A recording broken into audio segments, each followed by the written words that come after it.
बदलता येऊ शकतं का?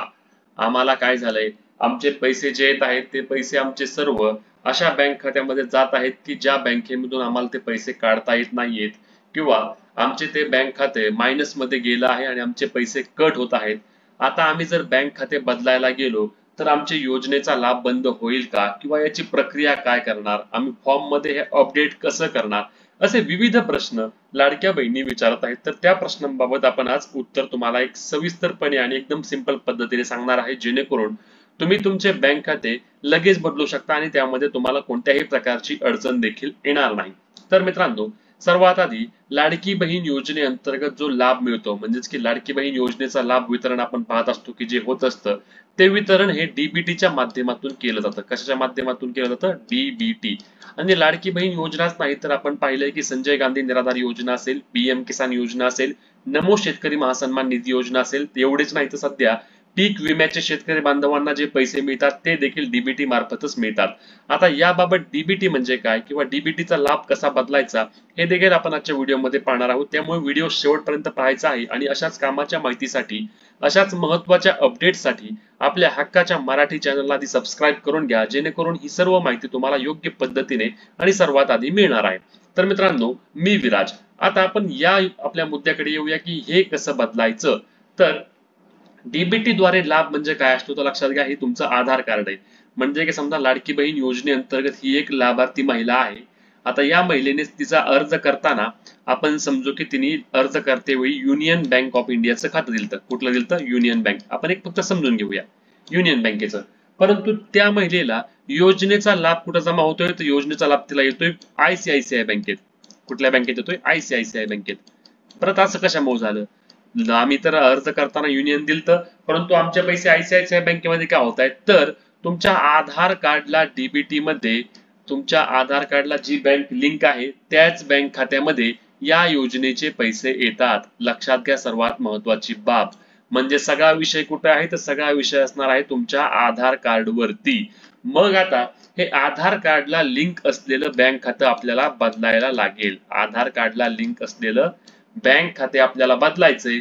मग आपल्याला या लाडकी बहीण योजनेमधील आपले जे पैसे आहेत ते आपल्याला ज्या बँकेमध्ये पाहिजेत त्या बँकेचं खातं आपण लिंक करायचं आहे. आता यामध्ये अनेक महिलांनी काय केलं मग, की त्यांनी काय केलं की त्यांचं आयसीआयसीआय बँकेमध्ये त्यांना पैसे पाहिजे, तर त्यांनी आयसीआयसीआय बँकेचं खातं देखील त्यांच्या आधार कार्डला लिंक केलं.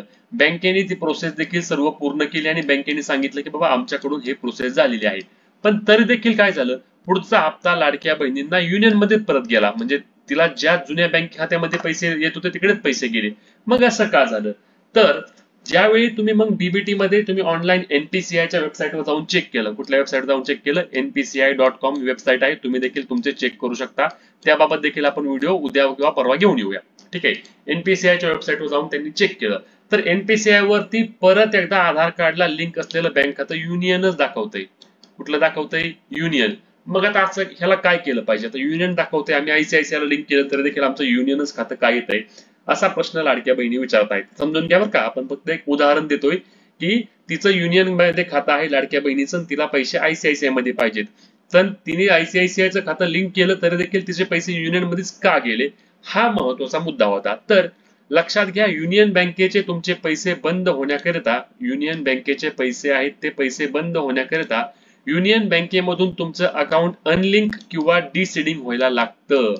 काय व्हायला लागतं? अनलिंक किंवा डिसीडिंग.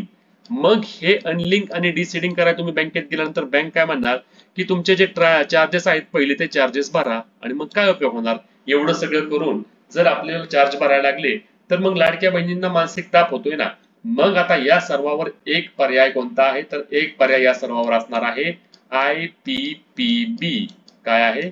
आयपीपीबी म्हणजेच इंडियन पोस्ट पेमेंट बँक. सर्वात चांगला पर्याय तुम्हाला असलेला यामध्ये Indian post payment bank. Post payment bank मध्ये तुम्ही एक जाऊन डिजिटल खातं काढायचं आहे. तुमच्या जवळील पोस्टात जा आणि त्या ठिकाणी जाऊन तुम्ही एक तुमचं डिजिटल अकाउंट ओपन करा. पोस्टामधलं तुमचं डिजिटल अकाउंट जे असतं ते तुमच्या आधार कार्डला डायरेक्ट लिंक केलं जातं. लक्षात घ्या, ही बाब सर्वात महत्वाची बाब आहे. पोस्टाचं खातं तुमच्या आधार कार्डला डायरेक्ट लिंक केलं जातं. त्याला इतर तुमचं कुठलं जे दुसरं खातं असतं ते ऑटोमॅटिकली डिलिंक होतं आणि तुमचे पुढचे सर्व पैसे आहेत ते तुम्हाला तुमच्या पोस्टाच्या खात्यामध्ये जमा होणार आहेत. त्यामुळे लाडक्या बहिणींनो, ही अत्यंत महत्त्वाची माहिती आणि अपडेट असणार आहे. तुम्हाला जर ही गोष्ट करायची नसेल, तुम्हाला जर हा ताप होत असेल, तर सरळ सरळ पोस्टामध्ये जा.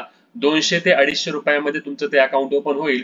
ते अकाउंट तुम्हाला तुमच्या गुगल पे, फोन पे ला देखील ऍड करता येतं आणि online net banking, mobile banking सर्व सुविधा तुम्हाला पोस्ट पेमेंट बँक मधून देखील मिळतात. त्यामुळे हा एक चांगला पर्याय तुमच्यासाठी असणार आहे. हा पर्याय देखील तुम्ही करू शकता आणि असा केल्यानंतर तुमचे 3 ते 4 दिवसांमध्ये तुमच्या आधार कार्डला लिंक असलेलं बँक खाते बदलणार आहे आणि परिणामी तुम्हाला लाडकी बहीण योजनेअंतर्गत पुढचे पैसे तुमच्या पोस्टाच्या खात्यामध्ये येणार आहेत.